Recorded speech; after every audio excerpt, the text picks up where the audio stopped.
वर्तमान कलयुग की पिछली पीढ़ी में भक्ति युग में सेना में जाना चाहिए नहीं जाना चाहिए, फोर्स में जाना चाहिए कि नहीं जाना चाहिए, पुलिस में जाना चाहिए कि नहीं जाना चाहिए, बहुत विस्तार से दास ने समझा दिया है।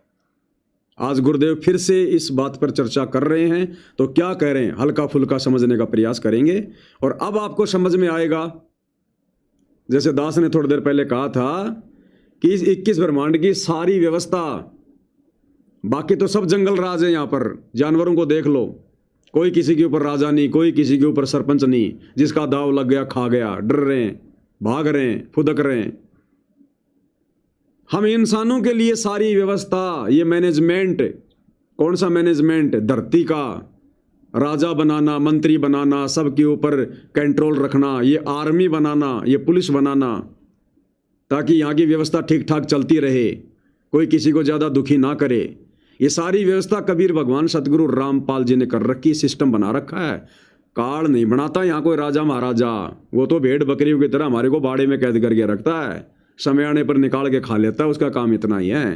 क्या कह रहे हैं गुरुदेव भगवान?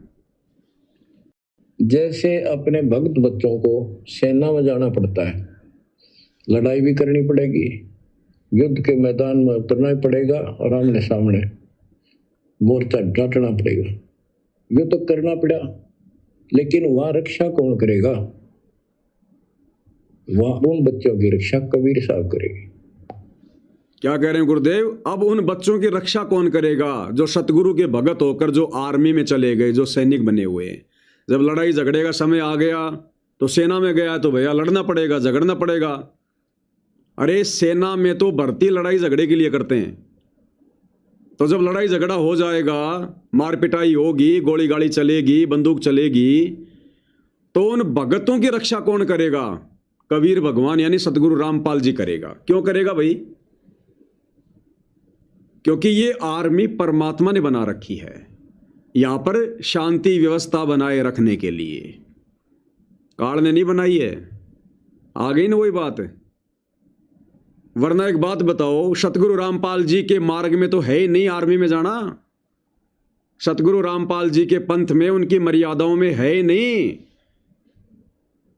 भगत तो चींटी को भी नहीं सता सकता, चींटी को भी। गुरुदेव सत्संगों में क्या बताते हैं कि भगत तो असल में वो है जो चींटी को भी ना सताए। और आर्मी में क्यों जाते हैं? मरने और मारने के लिए, लड़ाई झगड़े के लिए, युद्ध के लिए। तो युद्ध तो सतगुरु रामपाल जी के मार्ग में है ही नहीं, इनका मार्ग तो शांति प्रिय है। ये लड़ाई झगड़े वाले काम तो काल करवाता है, ये युद्ध तो काल करवाता है। संत रामपाल जी अपने भक्तों को थोड़े कोई कहेगा बेटा तू लड़ाई झगड़ा कर। तो सतगुरु रामपाल जी के भक्ति मार्ग में तो आर्मी में जाना उनके विधान के अनुसार, उनका भगत बनने के बाद ये अलाउ नहीं है। हालांकि सतगुरु नहीं कहेगा अपने मुकम्मल से कि तुम मत जाओ,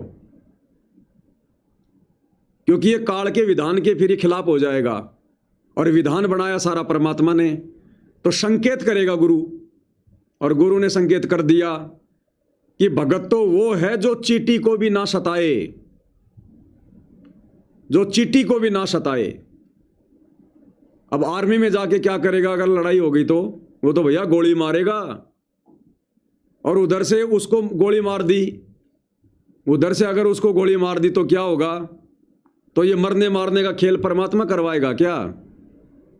भक्ति में आने के बाद, उनका भगत बनने के बाद, क्या सतगुरु का भगत बनने के बाद 40-50 हजार रुपए की तनख्वाह के लिए आप किसी की हत्या करोगे क्या? जिस सामने वाले को आप जानते भी नहीं हो, दूसरे देश के सैनिक को आप जानते भी नहीं हो, आप उसको गोली मारोगे सतगुरु के भगत होकर? इसलिए गुरुदेव भगवान कहते हैं कि जो आर्मी में होता है, जो सैनिक होता है, वो जब शहीद हो जाता है, मर जाता है, तो कुछ समय के लिए उसको स्वर्ग मिलता है। क्यों मिलता है? क्योंकि सतगुरु ने विधान बना रखा है। केवल स्वर्ग मिलेगा, मोक्ष नहीं मिलेगा। उसके बाद उसको नरक भी भोगना पड़ेगा। वो 184 में गधा कुत्ता सूअर भी बनेगा। फिर जो उसने हत्या की है, उस हत्या का दंड उसको हत्या के बदले में किसी जन्म में देना पड़ेगा। तुमने उस दरगाह का महल नहीं देखा, धर्मराज के तिल तिल का लेखा। तो सतगुरु क्यों रक्षा करेगा उस भगत की, बाकी की नहीं करेगा? बाकी की नहीं करेगा रक्षा। यदि सतगुरु का भगत यदि आर्मी में है और यदि ऐसी नौबत आ गई और यदि वो मर्यादा में है, ये ध्यान रख लेना। ऐसा नहीं कि सतगुरु का भगत हूं बस और मर्यादा तोड़ रहा है, आर्मी में मांस भी खा रहा है, शराब भी पी रहा है, उन अफसरों को शराब भी लाके दे रहा है और भी कोई काम कर रहा है, बालों में डाई भी लगा रहा है। जो मर्यादा आम भगत के लिए है वो सबके लिए है। अगर उन मर्यादाओं को तोड़ दिया फिर सतगुरु रक्षा नहीं करेगा उस भगत की। और रक्षा केवल इसलिए करेगा क्योंकि ये विधान परमात्मा ने बना रखा है, ये आर्मी परमात्मा ने सेट कर रखी है, इसलिए। अन्यथा जिसको ज्ञान होगा वो तो जाएगा नहीं, वो अपनी भक्ति करेगा। अरे हनुमान जी भी तो श्री रामचंद्र जी के सैनिक थे। हनुमान जी श्री रामचंद्र जी के सैनिक ही तो थे और भगत भी थे। और हनुमान जी ने राम रावण युद्ध में कितने लोग मार दिए? हनुमान जी ने राम रावण युद्ध में कितने लोग मार दिए? लाखों करोड़ों। और जब परमात्मा त्रेता युग में मुनिंद्र रूप में हनुमान जी को मिले, बातचीत हुई, तो हनुमान जी ने कहा कि महाराज जी ऐसे युद्ध नहीं जीता जाता। तो परमात्मा ने कहा, रे हनुमान, ये संत के लक्षण नहीं होते, भगत के लक्षण नहीं होते मार पिटाई करना। क्या कहा कबीर भगवान सतगुरु रामपाल जी ने मुनिंद्र रूप में कि ये मार पिटाई करना, ये लठ मारना, ये संत भगत के लक्षण नहीं होते हनुमान। गुरुदेव के मुख कमल से सुनिए आप एक बार, फिर आपको समझ में आएगा। सतगुरु रामपाल जी का भगत होकर, वो तो श्री राम का भगत था। श्री राम कोई तत्वदर्शी संत नहीं था। हनुमान ने श्री राम को अपना गुरु नहीं बना रखा था, कोई भक्ति मार्ग में नहीं था। उसके बावजूद भी संत रामपाल जी ने हनुमान जी को क्या कहा कि ये संतों के लक्षण नहीं होते भगतों के। मार पिटाई करना, ये डांग बजाना, ये लठ बजाना, ये भगतों के काम नहीं होते। तो आज सतगुरु रामपाल जी कैसे आदेश दे देंगे? तो इस ज्ञान को आधार बनाकर चलना होता है भक्ति मार्ग पर। तो हनुमान जी को क्या दोष दे रहे हैं परमात्मा?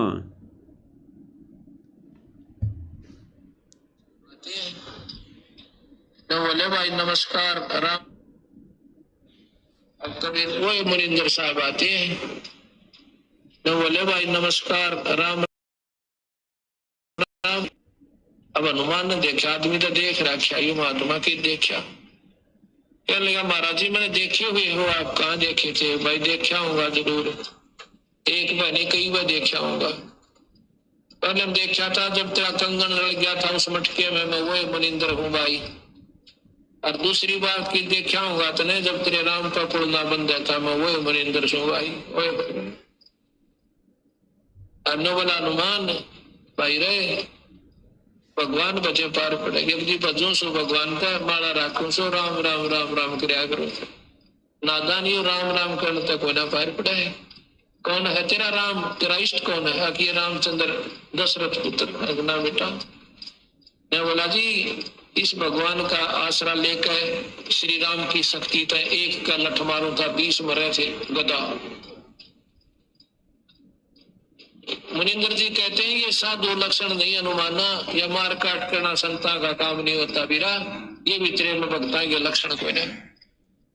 क्या कहा मुनिंद्र रूप में भगवान सतगुरु रामपाल जी ने, जब हनुमान जी ने कहा कि मैं इसी राम का आसरा लेकर इसी की शक्ति से राम रावण युद्ध में एक लठ मारू था 20 मरे थे, तो क्या कहा परमात्मा ने कि ये संत लक्षण नहीं हनुमाना, ये मार पिटाई करना, ये लठ बजाना, ये संतों के लक्षण नहीं है, तेरे में तो भगत के भी गुण नहीं है।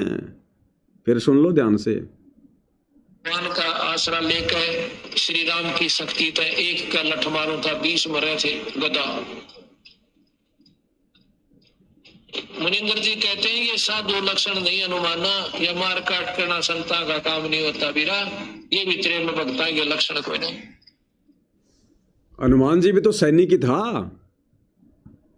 रामचंद्र जी का सैनिक था भाई, वो भी तो युद्ध करने गया था, सैनिक बनकर लड़ाई करने गया था। फिर क्यों मना कर रहे हैं परमात्मा की ये मार पिटाई करना, युद्ध करना ये संतों के भक्तों के लक्षण नहीं है। तो आज सतगुरु रामपाल जी कलयुग की बिचली पीढ़ी में हमें भगत बनाकर और फिर युद्ध करने के लिए, मारने पीटने के लिए सैनिक बनाएंगे।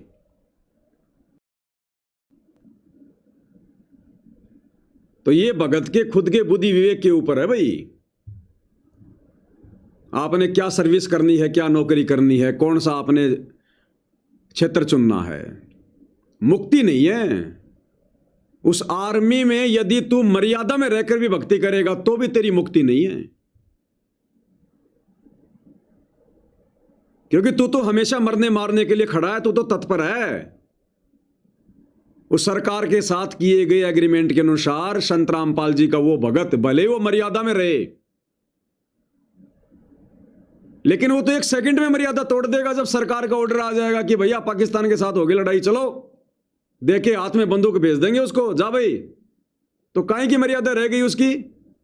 अगर वापस आ गया, अगर पीठ दिखा गया तो नरक में जाएगा, और चला गया तो मरेगा या मारेगा, मर गया तो खुद का नुकसान हो गया, हो गई मुक्ति उसकी। और मार दिया तो काहे का फिर मोक्ष मिलेगा उसको। तो भैया इसलिए परमात्मा ने तत्व ज्ञान दिया, मनुष्य जन्म दिया है। नौकरी बतेरी है, एक खाली आर्मी में जाना, पुलिस में जाना ये नौकरी नहीं है। आर्मी पुलिस में तो वैसे मर्यादा नहीं रह सकती। आर्मी में तो जाते ही आपको चमड़े का बेल्ट पहनना पड़ेगा, चमड़े के जूते पहनने पड़ेंगे, जाते ही सबसे पहली मर्यादा तो ये टूटेगी। अब ये मत करना कि गुरुजी ने एक सत्संग में कह रखा कि जो बच्चे आर्मी में जाते हैं उनको चमड़े के जूते पहनने पड़ते हैं, पड़ता है, तो गुरुजी ने छूट दे रखी है। गुरुजी छूट किसी को नहीं देते भाई। गुरुजी तो चाहते हैं कि भक्ति पे लगा रहे। बाकी ये भगत ने विचार करना चाहिए, मैं कोई स्पेशल भगत थोड़ी हूं परमात्मा का, मैं कोई स्पेशल भगत थोड़ी हूं जो मेरे को गुरुजी छूट दे देंगे। आर्मी में कल को अगर शराब पीना अगर कंपलसरी हो तो क्या गुरुजी छूट दे देंगे। अरे आर्मी के पास जो जूते बेल्ट आते हैं चमड़े के, वो कौन सा मरे हुए जानवरों से बनाए जाते हैं, वो भी तो उसी फैक्ट्री से आते हैं, उन्हीं लोगों को ऑर्डर दिया जाता है, जीवों को मार मार के बनाए जाते हैं। तो ये भगत के बुद्धि विवेक के ऊपर है, ज्ञान आधार के ऊपर है, मैंने क्या जॉब करनी है क्या नहीं करनी। बाकी मोक्ष नहीं है उस भगत का, मुक्ति नहीं है उसकी, क्योंकि वो तो कभी भी मर्यादा तोड़ देगा, कभी भी। जब सरकार का ऑर्डर आ गया उसी समय लेके बंदूक चल पड़ेगा वो तो मारने के लिए। ये भगत के लक्षण है ये। और हनुमान जी के विषय में परमात्मा ने बता दिया कि ये भक्तों के लक्षण नहीं है। लेकिन फिर भी गुरुदेव कह रहे हैं कि हमारे बच्चों को आर्मी में जाना पड़ेगा और वहां उनको लड़ाई भी करनी पड़ेगी, और लड़ाई करनी पड़ेगी तो भैया फिर उनकी रक्षा कौन करेगा। कबीर भगवान रक्षा ही करेगा केवल, मोक्ष नहीं है, मुक्ति नहीं है उस भगत की। अरे परमात्मा ने इतने एग्जाम्पल दे दिए, हम तो एक सैनिक बनकर अपने कर्म फोड़ रहे हैं। फिर इब्राहिम सुल्तान ने तो राज्य त्याग दिया था जब पता चला कि ये राज्य भी मेरी भक्ति में बाधक है। उसने तो राजपद छोड़ दिया। एक सैनिक पद तो बहुत छोटी चीज है, उसने तो राजपद छोड़ दिया। राजपद, 16,000 रानियां, अखंड राज्य, कितना वैभवशाली राजा था। जब पता चला कि भगवान कैसे मिलता है। ये एग्जाम्पल क्यों दिए परमात्मा ने कि हमें सत्संग को आधार बनाएं। ये ज्ञान इसीलिए सुनाया जाता है, हम इस पर चिंतन मनन करें। गुरुजी क्या कहना चाहते हैं। गुरु साफ साफ नहीं कहेगा कि तुम फौज में मत जाओ।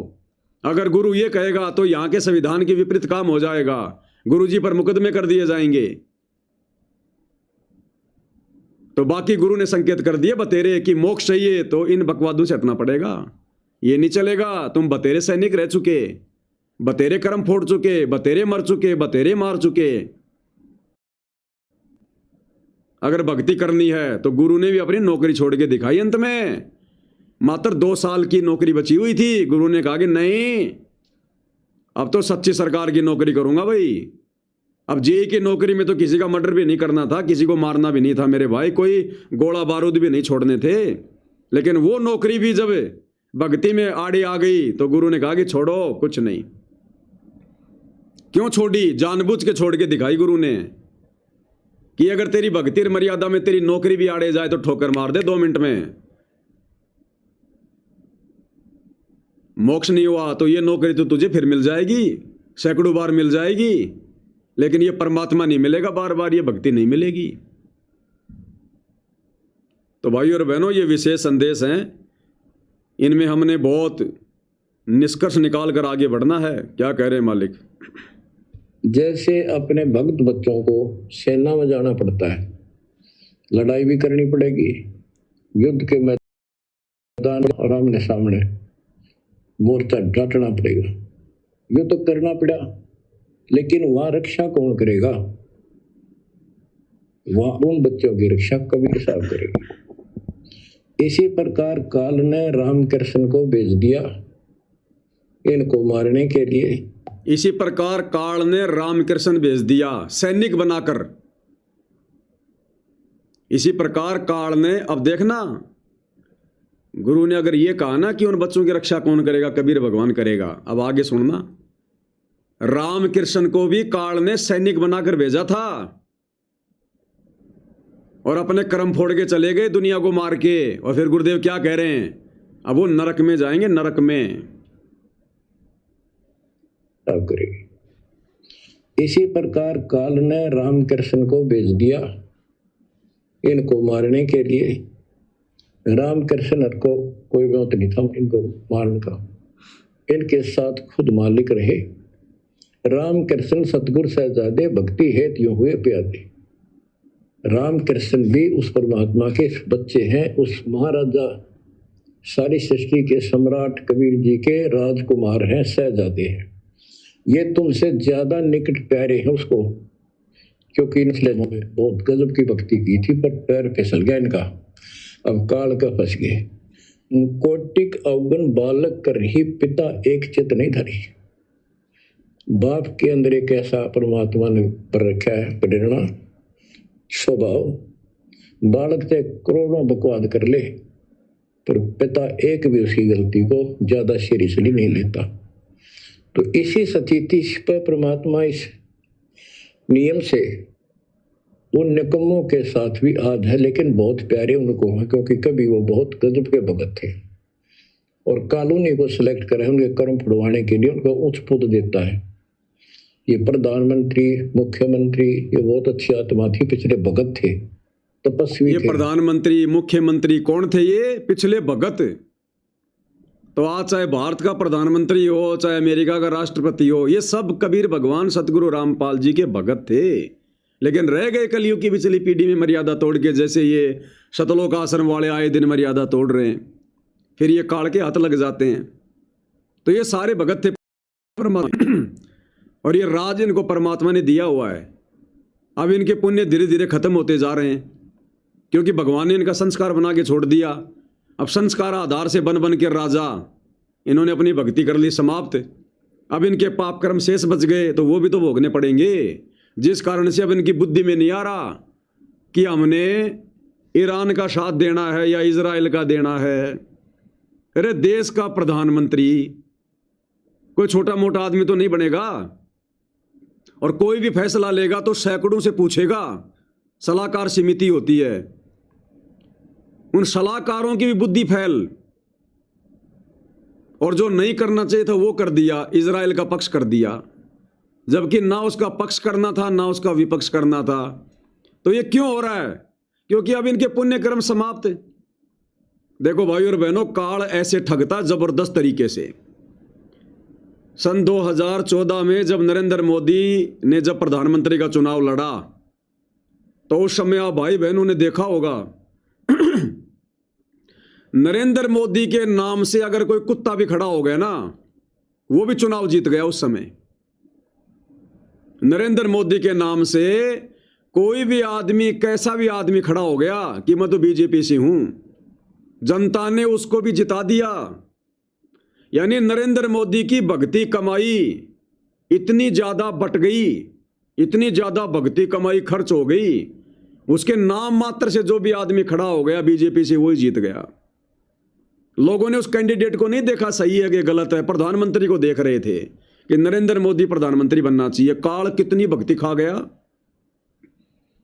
फिर राजा बन गया, 5 साल तक राजा रहा। और फिर क्या हुआ, राजा बनने के बाद में तो फिर हर प्रकार के कर्म राजा के सिर पे रखे जाते हैं। कितने बूचड़ खाने, कितने वेश्यावर्ती के खाने, कितनी शराब फैक्ट्रियां, नशे की फैक्ट्रियां, 2 नंबर के काम, जो भी कर्म कुकर्म होंगे सारे राजा के सिर पे रखे जाएंगे। 5 साल प्रधानमंत्री रहा और फिर दोबारा जीत गया 2019 में। तो कितनी भक्ति कमाई काल ने उसकी खाली, उसकी खर्च कर दी। तो उसके जो पुण्य थे ना वो उड़ गए। अब इनके पुण्य उड़ चुके हैं इनके, अब इनके पाप कर्म शेष हैं। अब जब पाप कर्म का दौर शुरू होता है तो जीव की वो बुद्धि बाद्धि सब भग जाती है। वो फिर उसको सलाह देने वाले भी ढंग के नहीं मिलेंगे, फिर वैसे ही मिलेंगे उसके पाप कर्मों के अनुसार।